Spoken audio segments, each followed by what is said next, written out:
سرکار سے کہیں نا کہ ہماری امامت کروا دیں۔ میں نے کہا وہ نیک اور پارسا جنات میں سے ہیں، اور پھر سرکار کی عمر بھی تو 1400 سال ہے۔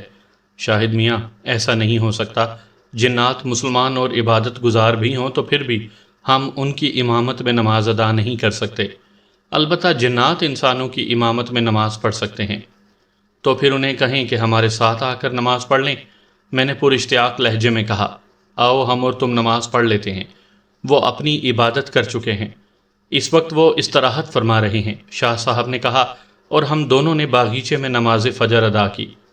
آج صبح مجھے پرچہ دینے جانا ہے، میں نے نماز کے بعد انہیں بتایا۔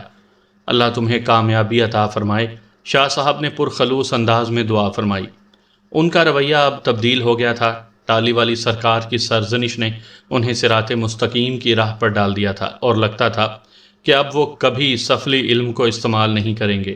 انہوں نے خشوع و خضوع کے ساتھ نماز ادا کی اور پھر مجھے اپنے ساتھ مہمان خانے میں لے گئے۔ کمرے میں گہرے سبز رنگ کا زیرو کا بلب روشن تھا۔ ان کے بستر پر بابا جی سرکار دراز تھے۔ باہر کی نسبت اندر خاصی گرمائش تھی۔ مجھے اندر آتے ہوئے دیکھ کر بابا جی سرکار کے بدن میں جنبش ہوئی۔ انہوں نے اپنے سر سے کپڑا سرکایا تو ان کی روشن روشن آنکھیں مجھ پر مرکوز ہو گئیں۔ شاہ صاحب نے میرا ہاتھ پکڑا اور مجھے بابا جی کے بستر کی پائیتی کی جانب لے گئے۔ وہ ان کے قدموں میں بیٹھ گئے اور ان کے پاؤں دبانے لگے۔ بابا جی کی آنکھوں میں طلسمات کے سارے چراغ روشن تھے۔ ان کی نظریں مجھے اپنے اندر اترتی ہوئی محسوس ہونے لگیں اور میرے دل کے راستوں پر جمی کرچیاں پگھلنے سی لگیں۔ میری آنکھیں ان کی عقیدت کے خیال سے جھک گئیں اور میں بھی شاہ صاحب کی تقلید کرتے ہوئے ان کے پاؤں دبانے لگا۔ بابا جی کے پاؤں انتہائی نفیس تھے۔ پاؤں کی انگلیاں برابر تھیں۔ پیر آئینے کی طرح شفاف نظر آتے تھے۔ رگوں میں دوڑتا ہوا گرم گرم لہو پارے کی طرح رواں دکھائی دیتا تھا۔ ان کے پیروں پر جب میں نے ہاتھ رکھا تو یوں لگا جیسے کسی تپے ہوئے فولاد پر انسانی گوشت کی کھال چڑھا دی گئی ہے۔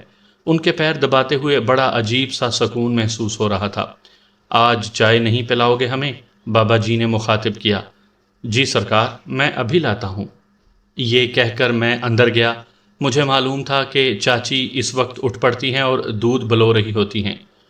وہ باورچی خانے میں ہی تھیں۔ حویلی کی بوڑھی نوکرانی اوپلوں کو انگیٹھی میں ڈال کر پھونکنی سے آگ دہکا رہی تھی۔ چاچی رنگیلڑی چوکی پر بیٹھی دودھ بلو رہی تھی۔ مجھے دیکھتے ہی چاچی بولی، بسم اللہ پتر، خیر ہے آج سویرے سویرے؟ بھوک لگ گئی ہے؟ نہیں چاچی، وہ بابا جی چائے مانگ رہے ہیں۔ میں صدقے جاؤں، سرکار نے چائے مانگی ہے؟ لیکن پتر، ابھی تو بھینسوں کا تازہ دودھ بھی نہیں آیا۔ رات کے دودھ کو میں نے جاگ لگا دی تھی، اب کیا کروں؟ حمیدہ دیکھ ادھر کٹورے میں دودھ رکھا ہوا ہے کہ نہیں؟ بوڑھی نوکرانی کی آنکھیں آگ سلکاتے ہوئے اوپلیں کے دھوئیں سے سرخ ہو رہی تھیں۔ اچھا ملکانی جی، دیکھتی ہوں۔ وہ اٹھی اور کٹورے کو دیکھ کر بولی، دودھ کا ایک گھونٹ بھی نہیں ہے۔ اچھا تو پھر حمیدے کو ڈیرے پر بھیج اور اسے کہہ کہ بھوری بھینس کا دودھ دھو کر لائے، جلدی کر۔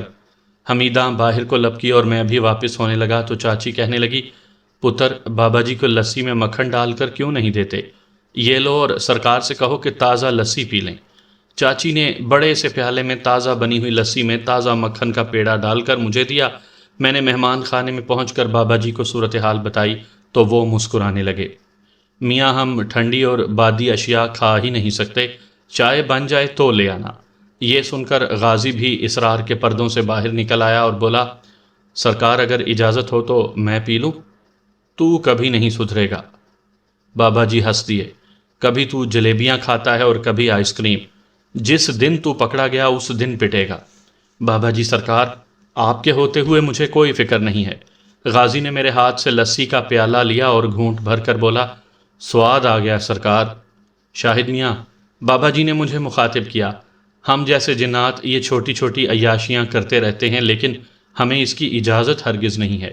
ہمارے لیے تمہاری دنیا کی غذائیں جنت کی غذاؤں جیسا درجہ رکھتی ہیں، ہمیں ان کی اشتہا بہت تنگ کرتی ہے۔ ہائے تمہیں کیا بتاؤں میاں، اللہ نے جب بنو اسرائیل کو من و سلوہ عطا کیا تھا تو اس کی لذت کس درجہ کمال کو پہنچی ہوئی تھی، مگر افسوس اس بدبخت قوم نے اس جنتی غذا کو ٹھکرا دیا۔ ہمارے بزرگ بتاتے ہیں کہ جنات بھی من و سلوہ کھاتے تھے۔ وہ بڑے فخر سے ہمیں بتاتے تھے کہ من و سلوہ حاصل کرنے کے لیے وہ کیا کیا طریقے اختیار کرتے تھے۔ میں تمہیں ایک راز کی بات بتا دوں، اس منو سلوا کی ایک جھلک عربوں کے کھانوں میں بھی پائی جاتی ہے۔ اللہ تعالیٰ نے اپنے محبوب پیغمبر رسول اکرم صلی اللہ علیہ وآلہ وسلم کی امت اور سرزمین کو منو سلوا کی لذت سے بھی آشنا کیا تھا۔ کیا تم نے کبھی عربوں کے روایتی کھانے کھائے ہیں؟ میں نے انکار میں سر ہلا دیا۔ نہیں کھائے ہوں گے، اگر تم کھا بھی لو تو ہضم نہ کر سکو گے۔ تم آج کل کے ان انسانوں میں سے ہو جو خالص غذا نہیں کھا سکتے۔ بابا جی کہہ رہے تھے، یہ چائے جو تم یہاں پیتے ہو اس میں کسی قسم کی لذت نہیں ہے۔ تمہیں کیا بتاؤں؟ بڑی سرکار میرے پیر و مرشد بتایا کرتے تھے کہ فرعونوں کے محلات میں جو قہوہ پکتا تھا آج کی دنیا اس کی لذت سے محروم ہے۔ یہ قہوہ جڑی بوٹیوں کو شہد میں گھول کر پکایا جاتا اور پھر یہ مہمانوں کو پینے کے لیے دیا جاتا تھا۔ فرعون جس پر مہربان ہوتے یہ قہوہ اس کو پلاتے تھے۔ میری بڑی سرکار صاحب ایمان ہونے سے پہلے مشرک تھے اور وہ ایک فرعون زادی کے عشق میں مبتلا ہو کر اس کے محل میں رہتے تھے۔ یہ داستان بڑی رنگین اور دلچسپ ہے میاں، کبھی وقت ملا تو ہم تمہیں سنائیں گے۔ تم داستان گو ہو، تمہارے لیے یہ داستان بڑی اہم ہوگی۔ زلیخا کی شادی ہو لینے دو۔ اگر تم نے ہمارے اعتماد کو ٹھیس نہ پہنچائی تو ہم تمہیں یہ داستان ضرور سنائیں گے۔ بابا جی کی باتوں میں اس قدر سحر اور اثر تھا کہ میں ان کے قدموں میں بیٹھ گیا۔ سرکار مجھے آپ پر اعتماد ہے اور میں آپ کے اعتماد کو کبھی ٹھیس نہیں پہنچاؤں گا۔ ٹھیک ہے، پرسوں رات کے بعد ہم تمہیں اپنے پیر و مرشد کی یہ داستان سنائیں گے۔ اب تم جاؤ اور چائے لے آؤ، حمیدہ دودھ لے آیا ہے۔ میں باورچی خانے میں گیا تو واقعی حمیدہ واپس آ چکا تھا۔ چاچی نے مجھے چائے بنا کر دی اور میں نے بابا جی کو اپنے ہاتھوں سے چائے پلائی۔ یہ بڑا دلچسپ تجربہ تھا۔ وہ چھوٹی چھوٹی چسکیاں بھرنے لگے۔ تمہاری چاچی اس میں الائچی ڈال دیتی تو زیادہ لطف آتا، بابا جی کہنے لگے۔ بہرحال تازہ اور خالص دودھ میں بنی چائے کا بھی اپنا ہی لطف ہے۔ بابا جی چائے پی چکے تو میں ان سے اجازت لے کر شہر جانے کی تیاری میں مصروف ہو گیا۔ رات تیزی سے گزر گئی تھی، مجھ پر جگرتے کا ذرا بھی اثر نہیں تھا۔ اس روز میرا پرچہ بہت اچھا ہوا۔ میں اس روز بہت زیادہ مضطرب تھا۔ رات کو مجھے ٹہلی والی سرکار سے بھی ملنا تھا اور اگلے روز زلیخا کی شادی کا بھی بندوبست کرنا تھا۔ شادی میں صرف گھر کے ہی لوگوں نے شریک ہونا تھا۔ میں جب واپس آیا تو بڑے ملک صاحب کو بہت زیادہ غمگین پایا۔ ان کے کاندھے جھکے ہوئے تھے اور وہ ایک دو راتوں میں ہی بوڑھے ہو گئے تھے۔ پتر، تم بھی میری مدد نہیں کر سکے۔ میں تو تمہیں اپنا ہمدرد سمجھتا تھا۔ چاچا جی کی بات سن کر میں مجرموں کی طرح سر جھکا کر خاموش کھڑا رہا۔ میرا دل چاہا کہ یہ زمین پھٹ جائے اور میں اس میں غرق ہو جاؤں۔ بے کسی سے میری آنکھوں میں آنسو آ گئے اور میں منہ موڑ کر بھاگ گیا۔ پتر، کب تک یوں ہی بھاگتے رہو گے؟ مجھے چاچا جی کی آواز سنائی دی۔ میرے پاس ان کی کسی بات کا جواب نہیں تھا۔ میں انہیں کیا بتاتا کہ میں خود کن حالات سے گزر رہا ہوں اور میرے بس میں اب کچھ نہیں رہا۔ میں ڈیوڑی سے گزر رہا تھا کہ مجھے عقب سے زلیخا کی آواز سنائی دی۔ میں نے پلٹ کر دیکھا، اس نے سرخ رنگ کا جوڑا پہنا تھا اور زنان خانے کی دہلیز پر کھڑی تھی۔ شاہد، میرے لیے شہر سے گلاب کے پھول منگوا دینا۔ میں کسی ساکت شے کی طرح اس کو دیکھتا رہ گیا۔ اور یہ پھول کل میری تربت پر ڈال دینا اپنے ہاتھوں سے۔ زلیخا، میرے اندر رواں کرچیاں دوبارہ اکٹھی ہو کر میرے حلق میں پھنس گئیں اور میری رگوں پہ زخم زخم ہو گئی۔ کوئی بہت ہی اذیت سے میرے اندر چیخا تھا۔ میں نے اس کی طرف سے رخ موڑ لیا اور ڈیوڑی میں بھاگتا ہوا حویلی سے باہر نکل گیا۔ عقب سے زلیخا کی آواز میرا تعاقب کرتی رہی، شاہد، یہ پھول تم میری تربت پر ڈال دینا۔ میں حویلی سے بھاگتا ہوا ہانپتا کانپتا ہوا قبرستان کی طرف دوڑتا چلا گیا۔ میرا پورا وجود جو زخموں سے چور چور تھا، میری سانسیں بھی اکھڑ چکی تھی۔ میں سیدھا ٹالی والی سرکار کے والد گرامی کی قبر کے پاس جا گرا۔ میرا دل چاہا کہ یہ قبر شق ہو جائے اور میں اس کے اندر دفن ہو جاؤں۔ ابھی تک چاچا جی اور زلیخا کی آوازیں میرا تعاقب کر رہی تھیں۔ میں نے شدت سے مغلوب ہو کر اپنے کان بند کر لیے اور زور زور سے چیخنے لگا، خدا کے لیے مجھ پر رحم کرو، میں بے بس ہوں، میرے اختیار میں کچھ نہیں ہے، کچھ بھی نہیں ہے میرے اختیار میں۔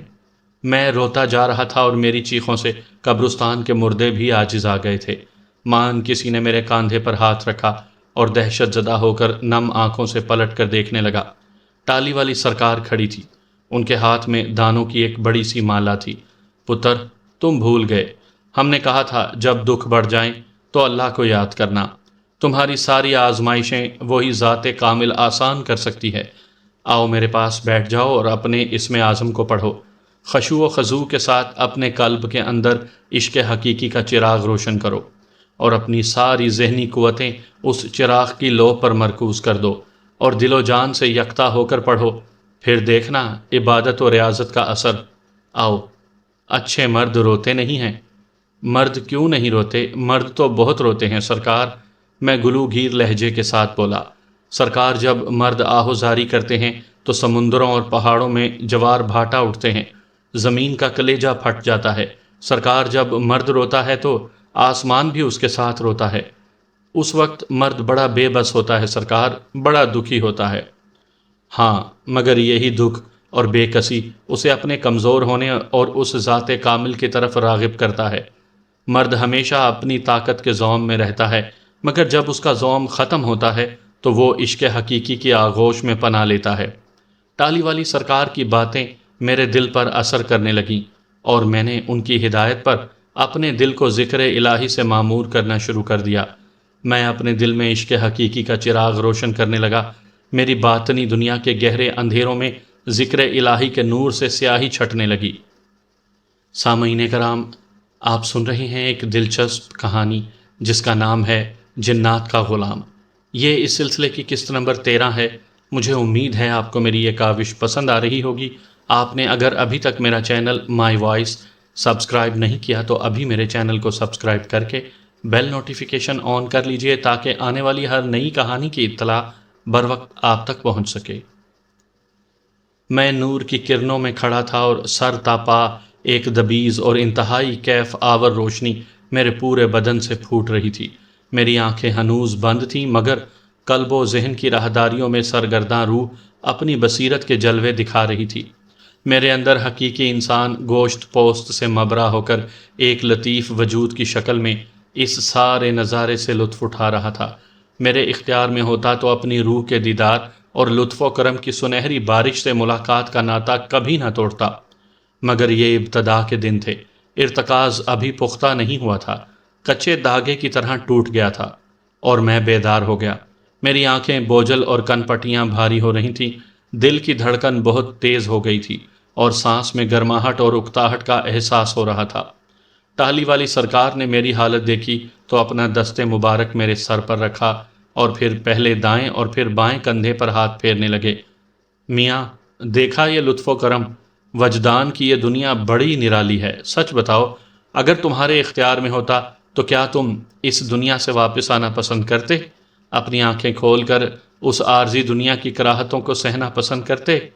سرکار، آپ صحیح فرماتے ہیں سرکار۔ میں نے چند گھڑیوں میں جو لطف اٹھایا ہے، روح کی سرشاری اور اس کے نور کی لطافت میں جو راحت پائی ہے، خود کو ایک جیتا جاگتا اور محسوسات سے بھرا ہوا انسان پایا ہے، میں اس دنیا سے بالکل واپس آنا پسند نہ کرتا۔ حق اللہ، حق اللہ۔ ٹالی والی سرکار نے انگشت شہادت آسمان کی طرف اٹھائی اور سر دھونتے ہوئے کہنے لگے، یہ راز حقیقت کی ایک بہت ہی چھوٹی سی جھلک تھی میاں۔ اب کہو تمہاری دنیا اور ہماری دنیا میں کتنا فرق ہے؟ میرے مرشد نے جب مجھے یہ منظر دکھایا تھا تو میں نے دنیا تیاگ دی تھی، اپنے اسکول، کالج اور یونیورسٹی کی ساری ڈگریاں جلا دی تھیں۔ میں اپنے رب سے شرمندہ تھا۔ اتنے برسوں ایسی تعلیم اور علم حاصل کرتا رہا جو مجھے اس ذات کبریا سے دور لے گیا تھا۔ بابا، یہ دنیاوی علم اپنے رب کی پہچان کسی کسی کو ہی دیتا ہے۔ یہ بڑا سطحی علم ہے۔ ہم جیسے ملنگ اور مجذوب لوگ اپنی روح کی دنیا میں رہنا پسند کرتے ہیں۔ وہ اپنے ظاہری بدن کے قید خانے میں عمریں کاٹ رہے ہوتے ہیں مگر بدن کے اس پنجرے میں طائر روح کہیں اور پرواز کر رہا ہوتا ہے۔ ہم اپنی پروازوں اور لطافتوں کی دنیا سے ہرگز واپس نہیں آنا چاہتے۔ تم جیسے لوگ ان ملنگوں اور درویشوں، مجذوبوں اور بابوں کا مذاق اڑاتے رہتے ہو، ان کے بدن پر لٹکتے غلیظ چیتھڑے نما ملبوسات کو دیکھ کر ناک بھون چڑھاتے ہو۔ ہائے، تم کیا جانو ان کے قلب و ذہن کس بیداری میں رہتے ہیں۔ ٹالی والی سرکار کی باتیں میرے دل پر نقش ہو رہی تھی اور میرا دل بار بار اسی دنیا کی لطافتوں کی طرف کھینچا چلا جا رہا تھا۔ میرے دل میں آیا کہ ان کے ہاتھوں بیعت ہو جاؤں۔ مناسب الفاظ تلاش کر کے اپنا مدعا بیان کرنے کی کوشش میں تھا کہ وہ بولے، تم جس شش و پنج میں مبتلا ہو یہ تمہیں کوئی بہتر حل نہیں بتا سکے گا۔ تم ہماری دنیا کے آدمی ہو مگر تمہیں ہماری دنیا سے فی الحال دور ہی رہنا ہے۔ تم پر بھی بزرگوں کا سایہ ہے، تم کسی کی دعا کی لاج ہو۔ جاؤ پہلے اپنا کھوج لگاؤ۔ تمہاری کمر پر کسی ہستی نے مہر لگائی تھی، اس کے سلسلے میں بیعت ہونا ہے تجھے۔ میں نے چونک کر ان کی طرف دیکھا۔ میں کچھ سمجھا نہیں سرکار۔ اپنے گھر جاؤ اور اپنے والدین سے پوچھنا، تم بڑی دعاؤں اور منتوں کے بعد اس دنیا میں آئے ہو۔ اللہ ذوالجلال نے اپنے کسی ولی کی دعا کو قبول فرمایا اور تمہارے والدین کے حق میں دعا فرمائی تھی۔ جاؤ اور اپنی شناخت تلاش کرو۔ میں ان کی باتیں سن کر سوچنے لگا کہ نہ جانے وہ کس وہم و گمان میں مبتلا ہو گئے ہیں۔ میں نے اپنے والدین سے ایسی کوئی بات نہیں سنی تھی کہ میری پیدائش سے پہلے انہوں نے کسی بزرگ سے دعا کروائی تھی۔ ٹالی والی سرکار نے میرے ماتھے پر نظریں جمائیں، جیسے کسی دستاویز کو پڑھ رہے تھے۔ ان کے لبوں پر مسکان تھی۔ میاں، میں نے شریعت کے خلاف کوئی بات نہیں کی۔ تم کس گمان میں ہو؟ یہ طریقت کا سلیقہ ہے۔ طریقت شریعت پر رہے تو کسی بدگمانی میں مبتلا نہیں ہونا چاہیے، اور تم تو ویسے بھی بڑے خوش بخت ہو۔ تمہارے لیے ایک صاحب طریقت نے دعا کی تھی۔ جاؤ اور اب ان کی دعاؤں کا حق ادا کرو اور ان کے لیے بھی دعا کرو میاں۔ دعا تقدیر کو بدل دیتی ہے۔ بس دعا کا سلیقہ سیکھ لو۔ اپنے اللہ سے محبت کرو، اس قدر محبت سے اس کو چاہو کہ وہ تمہیں چاہنے لگے۔ رب ذوالجلال سے اس کا فضل مانگ کر اپنے حق میں دعا کرو گے تو فیض پاؤ گے۔ جاؤ اور اپنی منزل کے نشان تلاش کرو۔ ٹالی والی سرکار کی باتوں سے میرے اندر کشمکش جاری ہو گئی تھی کہ وہ کون سی ہستی ہے جس کی دعاؤں کا میں ثمر ہوں۔ مجھے اپنے متعلق جاننے کی خود بدھ ہونے لگی تھی، اور یہ رات میرے لیے کاٹنا بڑی مشکل ہو رہی تھی۔ میں واپس حویلی چلا گیا تو شاہ صاحب نے مجھے دیکھتے ہی بتایا کہ شادی کچھ دنوں کے لیے مؤخر کر دی گئی ہے۔ ان کا چہرہ ستا ہوا تھا، مگر مجھے اس خبر سے آگاہ کرتے ہوئے وہ خاصے ہی جان میں تھے۔ کیا ہوا؟ میں نے دریافت کیا۔ زلیخا کی طبیعت خراب ہے، چاچی نے بابا جی سے بات کی ہے کہ شادی کچھ دنوں کے لیے مؤخر کر دی جائے۔ یہ پہلا موقع تھا جب یہ خبر سن کر مجھے کچھ عجیب نہیں لگا، نہ ہی اس شادی کے مؤخر ہونے کی خبر سن کر میرے اندر لڈو پھوٹے تھے، اور نہ ہی میں نے زیادہ استفسار کیا۔ میں تو اپنی کھوج کے بھنوروں میں غرقاب ہو رہا تھا۔ میں نے چاچی سے بھی یہ پوچھنا گوارا نہ کیا اور کمرے میں پہنچ کر کتابیں کھول کر بیٹھ گیا۔ کچھ ہی دیر گزری تھی کہ نصیر کمرے میں آ گیا اور اس نے اطلاع دی کہ بابا جی سرکار نے مجھے یاد کیا ہے۔ یہ وہی رات تھی جب بابا جی سرکار نے مجھے افیون لانے کے لیے کہا تھا، اور اگلے روز میں 2 رتی افیون کے لیے دیہاتوں کی خاک چھانتا پھرا تھا۔ اس سے اگلے روز میرا پرچہ تھا۔ میں نے جس ذہنی الجھن اور غیر متوقع حالات میں انگریزی کا پرچہ دیا تھا، اس کا ذکر آغاز میں کر چکا ہوں، اور یہ بھی بتا چکا ہوں کہ اس روز سبزی منڈی میں غازی کی حماقتوں اور شرارتوں کے نتیجے میں ایک درویش بابا تیلے شاہ کی کٹیا میں پہنچ گیا تھا۔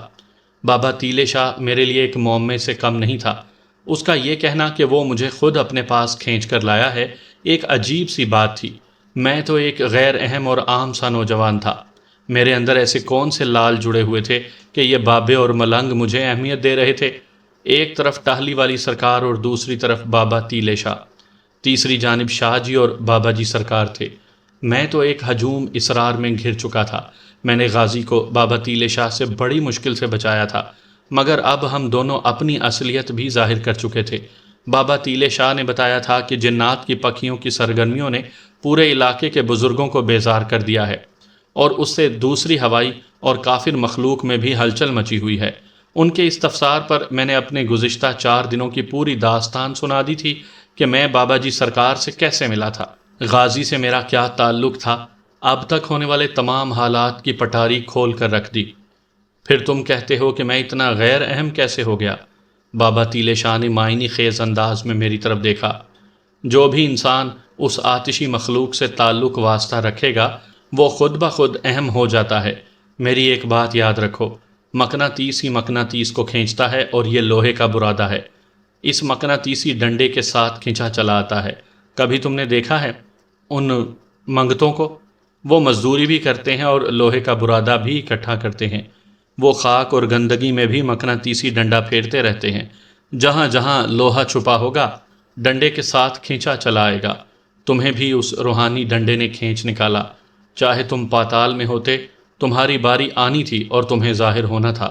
میں ان حماق سے بابا تیلے شاہ کی باتیں سن رہا تھا، مگر میں پھر بھی اس نقطے کو نہ جان سکا جو وہ مجھے سمجھانا چاہتے تھے۔ تم میرے ساتھ چلو گے؟ انہوں نے رمز و کنایا کی گفتگو سے باہر نکلتے ہوئے پوچھا۔ کہاں؟ میں نے استفسار کیا۔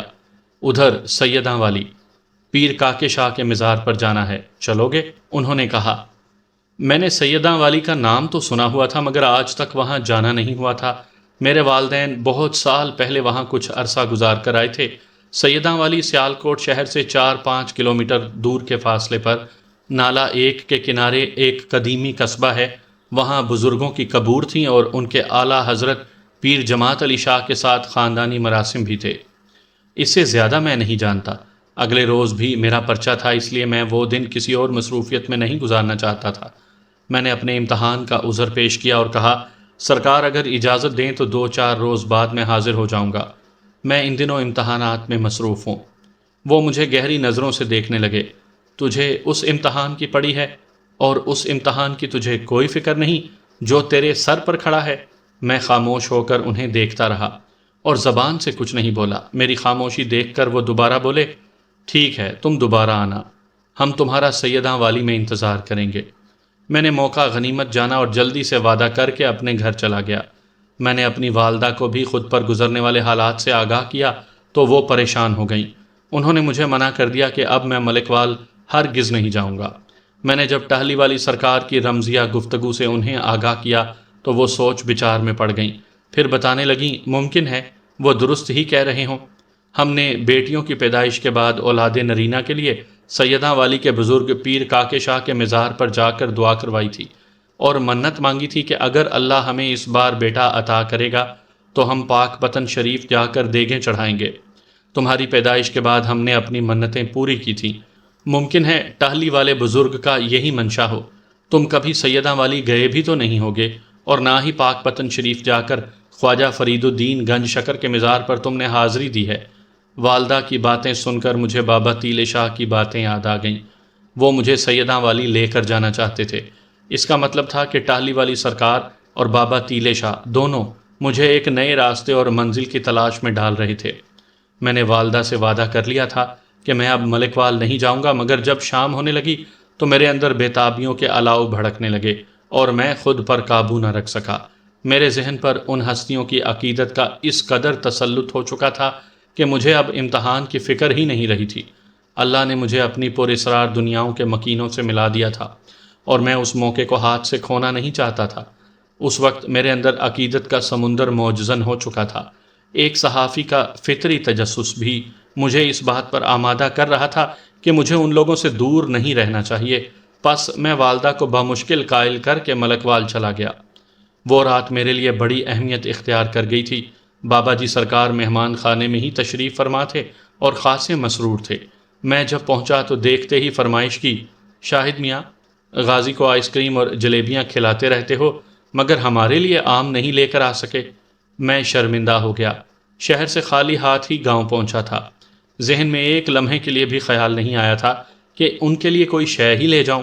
میں کل شہر سے آم لے کر آؤں گا سرکار۔ بابا جی کو جلدی تھی اس لیے وہ چلے گئے۔ اس روز شاہ صاحب بھی بڑے مسرور تھے۔ تم نے خاصی دیر لگا دی واپس آنے میں۔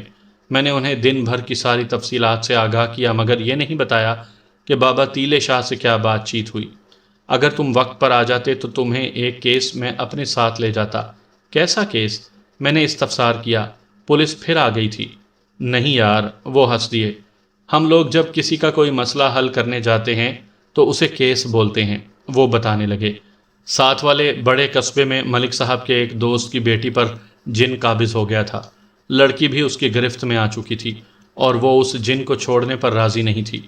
وہ اس سے شادی کرنا چاہتی تھی۔ اللہ کا شکر ہے کہ میں نے بابا جی کی موجودگی کے بغیر اس لڑکی کو جن سے آزاد کروا دیا ہے۔ یہ سن کر مجھے اس کہانی میں دلچسپی پیدا ہو گئی۔ شاہ صاحب کہنے لگے، یہ بڑی عجیب اور متنازع سی بات ہے، ہم اس بحث میں نہیں پڑتے اور اس کو کسی اور وقت پر اٹھا دیتے ہیں کہ جنات اور انسانوں میں شادیاں ہو سکتی ہیں کہ نہیں۔ فی الحال اس لڑکی اور جن کی داستان سن لو جو شادی پر آمادہ تھے، مگر میں نے یہ خلاف فطرت اور خلاف شریعت حرکت سرزد نہیں ہونے دی۔ اس لڑکی کی منگنی ہو چکی تھی لیکن جب سے وہ جن اس پر عاشق ہوا تھا اس نے منگنی توڑنے کا اعلان کر دیا۔ پہل تو اس کے گھر والوں کو کچھ سمجھ میں نہیں آیا کہ ان کی لڑکی یکا یک باغی کیوں ہو گئی ہے۔ حالانکہ یہ شادی اس کی پسند کے لڑکے سے ہو رہی تھی۔ لڑکی کا چہرہ روز بروز پیلا ہوتا جا رہا تھا اور اس کے خوبصورت چہرے پر جھریاں پڑنے لگی تھیں۔ آنکھوں کے گرد سیاہ حلقے پڑ گئے اور وہ کھوئی کھوئی سی مدہوش سی نظر آتی۔ ماں کو شک ہوا کہ وہ بیمار ہے۔ اس نے بیٹی سے بہت پوچھا مگر اس نے کچھ نہیں بتایا۔ ماں اس کی ٹو میں لگ گئی۔ اس نے بیٹی کے معمولات پر نظر رکھی۔ اس نے غور کیا کہ وہ رات ہونے کا بے چینی سے انتظار کرتی ہے اور اس کے سونے کے معمولات و عادات بدل رہی ہے۔ لڑکی پہلے کمرے سے باہر گھر کے باقی افراد کے ساتھ صحن میں سوتی تھی۔ اسے اندر سوتے ہوئے ڈر لگتا تھا، لیکن اب وہ باہر سونے سے گھبراتی اور کمرے کے اندر اکیلی سوتی تھی۔ اس کمرے کے پیچھے ایک پرانی طرز کا سٹور نما بڑا کمرہ تھا۔ ایک روز اس کی ماں اس کے پہرے پر بیٹھ گئی۔ گھر کے لوگ جوں ہی سوئے، وہ کمرے کے دروازے کے ساتھ بیٹھ گئی اور اندر کی سن گن لینے لگی۔ رات آدھی سے زیادہ بیتی تو اسے محسوس ہوا کہ اندر کوئی نہایت بھاری بھرکم آواز والا شخص دبی زبان میں بول رہا ہے۔ صبح ہوئی تو وہ عورت اندر داخل ہوئی۔ اس نے پورا کمرہ اور سٹور چھان مارا مگر اندر کوئی مرد دکھائی نہیں دیا۔ اس نے ایک نظر بیٹی پر ڈالی۔ اس کے بال بکھرے ہوئے تھے اور چہرے پر اذیت کے آثار تھے۔ اس نے بیٹی کو ہلا جلا کر اٹھایا تو اس نے خوابیدہ حالت میں نظریں کھولیں۔ ماں اس کی سرخ سرخ آنکھیں دیکھ کر ڈر گئی۔ بیٹی بھرائی آواز میں بولی، جا ماں، سو جا، مجھے بھی سونے دے۔ ماں اس کی حالت دیکھ کر کچھ بھی سمجھی نہیں۔ دوپہر کے وقت وہ اٹھی تو اس کی حالت اب نارمل تھی۔ ماں نے بڑی رازداری سے اس سے پوچھا کہ اس کی یہ حالت ایسی کیوں ہو رہی ہے، لیکن اس نے کچھ نہیں بتایا۔ عورت نے محسوس کیا کہ اس کی بیٹی نہایت لاغر ہو گئی ہے۔ اس نے کئی راتیں لگاتار بیٹی کی جاسوسی کی۔ اس روز اس نے بیٹی کو بڑی واضح آواز میں کسی سے شکایت کے لہجے میں بات کرتے سنا تھا۔ وہ کہہ رہی تھی، تم 2 دنوں سے کہاں تھے؟ کسی نے بھاری بھرکم مردانہ آواز میں کہا، میں بہت دور اپنے گھر والوں سے ملنے چلا گیا تھا۔ تجھے میری کوئی فکر نہیں ہے؟ میری نظروں سے دور ہو جاؤ، میں تم سے نہیں بولوں گی۔ جواباً وہ بڑے پیار بھرے انداز میں بولا، میں تم سے دور کہاں جا سکتا ہوں؟ دیکھو میں تمہارے لیے یہ انگوٹھی لے کر آیا ہوں۔ یہ ہیرے کی انگوٹھی پہن کر دیکھو تمہیں کتنی سجتی ہے۔ اس کی بیٹی انگوٹھی پکڑ کر بولی، واقعی بہت خوبصورت ہے، تمہاری آنکھوں کی طرح چمک ہے اس میں۔